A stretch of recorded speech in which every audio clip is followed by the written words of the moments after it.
Is Keir Simmons with that report. Let's bring Michael Allen, former Majority Staff Director of the House Permanent Select Committee on Intelligence.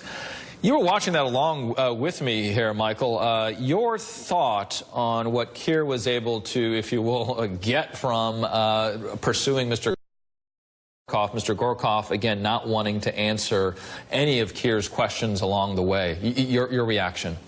Well, it's extraordinary reporting from Keir. I think that's just the kind of thing the Trump White House probably doesn't want to see on TV, which is enterprising reporters chasing down Russian bankers, asking about the president's family.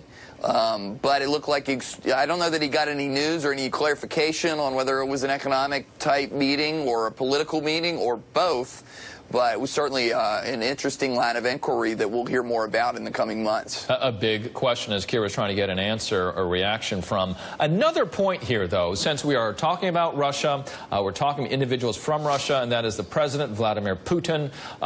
Keir was also expressing some of the reaction based on the panel that Megyn Kelly had moderated, as well as her interview with Vladimir Putin. We've been showing some of that interview, which will again be broadcast tomorrow on NBC News. One of the points that Vladimir Putin brought up was this hacking could have happened from anywhere. It could have even been related to U.S. intelligence agencies, one of those 17 agencies, and he brought up the idea of the CIA. He even brought up the idea of Megyn Kelly's very own child being able to do this. He went through a long litany here of this is not Russia. You're right. He said all but the 400-pound person in his basement. That's right. My first reaction to Putin was, of course he would say that. Look, he's a KGB, former KGB agent, trained by the KGB. It's a country run by their intelligence services and intelligence officers.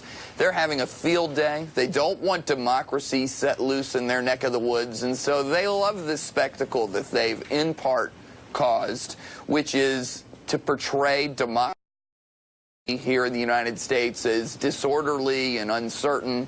And so I think the Russians are very much enjoying this, and that disinformation, if you will, that Putin is putting out is part of the larger strategy to sow doubt. The probability here that Russia has been framed, and that's really what the argument he's making at this point. Russia not involved, Russia is framed. How might that be played out? Because he's saying, look at these other groups, don't look at Russia.